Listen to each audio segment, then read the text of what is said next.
Fridays are awesome, and we're happy you're spending 10 minutes of your Friday to get updated on events from around the world. I'm Cral Azuz for CNN 10. In China, debate is burning over what the country should do about coal. China is the world's largest consumer of coal. More than 60% of the nation's energy comes from the fossil fuel. But to generate that energy, coal has to be burned. And when it is, it gives off emissions like carbon dioxide, sulfur dioxide, mercury, ash, and particulates, all of which can pollute the environment. And China has struggled for years with hazardous air pollution. The government launched a war on pollution a few years ago. It aimed to convert the nation's energy sources from coal to cleaner forms of energy like natural gas. But that comes at a cost. Coal is cheap. It's relatively inexpensive to mine, inexpensive to buy, inexpensive to burn. So weighing coal's impact on the environment against its impact on the consumer created a catch-22 for the government. The winter in northern China doesn't care if you're poor. Doesn't care that Wang Yimin is 75, has heart problems, is partially paralyzed. The harsh air is relentless, and in the depths of poverty, coal is his only way to fight back. Coal is so dirty, leaves black soot all over, he says. So one shovelful at a time, he feeds a furnace next to his bed. Not ideal, but it's the only kind of heat he can afford, which is why the government ban on coal was so brutal. I had to burn it secretly, he says. How else could we survive? Coal is cheap and the primary heat source here, where many household incomes are as little as a few dollars a day. But burning coal is also a major reason why the air here can look like this, a Mad Max-style hellscape, eye-burning air pollution so thick you can taste it. So in October 2017, the Hubei province government banned residential coal use. Instead, they hastily installed these yellow pipes, meant to carry cleaner natural gas to people's homes. But what homeowners are telling us is that buying that natural gas to heat their homes would be way more expensive than using coal, and in most cases, it would be completely unaffordable. But even if you had enough money to buy natural gas, supply shortages meant that a lot of these pipes are empty. People were freezing, coal was still being burned, and the public backlash was fierce, unusual in communist China. So Beijing took notice. The ban on burning coal was lifted in December, but the effects have lingered. Mr. Wang's hands aren't usually clean, but they were during the ban because he wasn't allowed to sell coal anymore. He's back at it now, but business isn't good. People don't dare buy too much, he says. They fear coal could be banned again at any moment. Wang Yimin resents the choice that he was forced to make: follow the law or freeze. We are not being taken care of by the people in Beijing. They don't listen to us. The government says it's working on new, lasting solutions, but the winter won't wait while they figure things out. Matt Rivers, Hubei Province, China. 10-second trivia.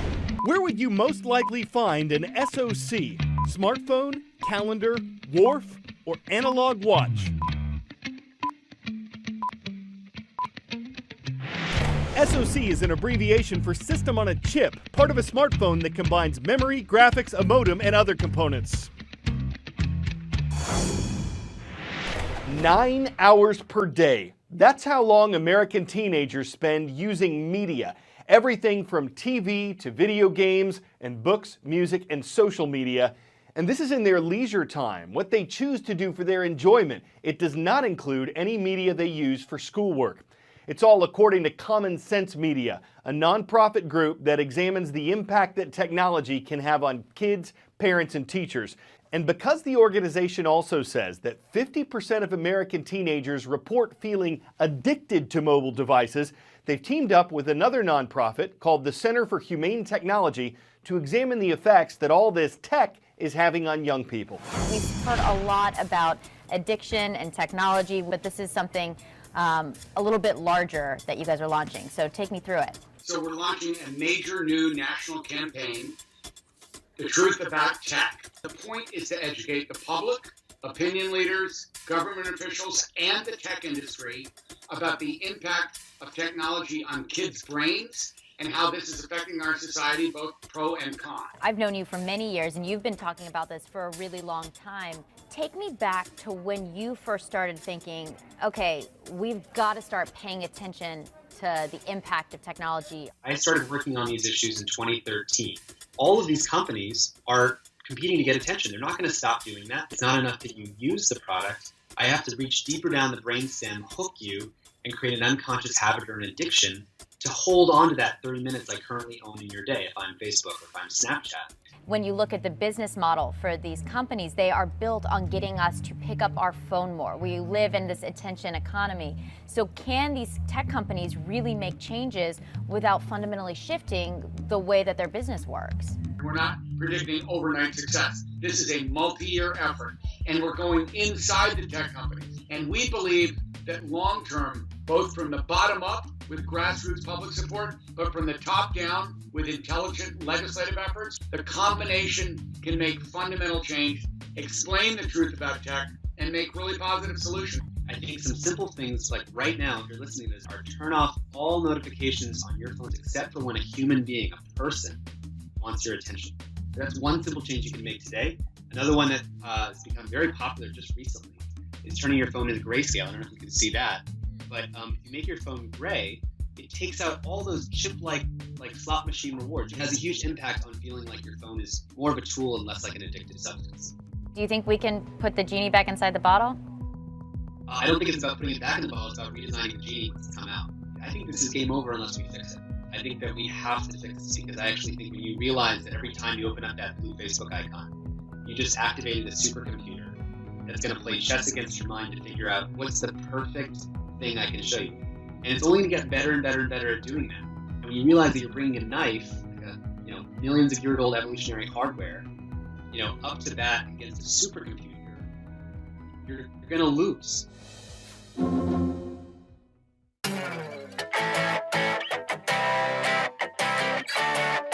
Today's 10 out of 10 report goes to a rescue flight in the Democratic Republic of Congo that turned into a bonding experience between the pilot and a baby chimpanzee. Musa, the chimpanzee, was apparently orphaned by poachers, but while he was on a flight to a primate rescue and rehab center, he made a new friend. He was even allowed to adjust the throttle at one point. The pilot said the video looks cute, but that in an ideal world, the baby chimp would be with its mother. Still, his new home is with an organization that says its mission is to give the best possible care to orphaned primates. And conservationists there say the chimp appears to be in good spirits. Of course, if a pilot were to adopt an animal like that, he'd be a chimp off the old block. They could become prime mates. The animal's story might have started tragically, but all things considered, it had a happy landing. And it's where we touch down for the week on CNN 10. I'm Carl Azuz. Thank you for being the best part of our show.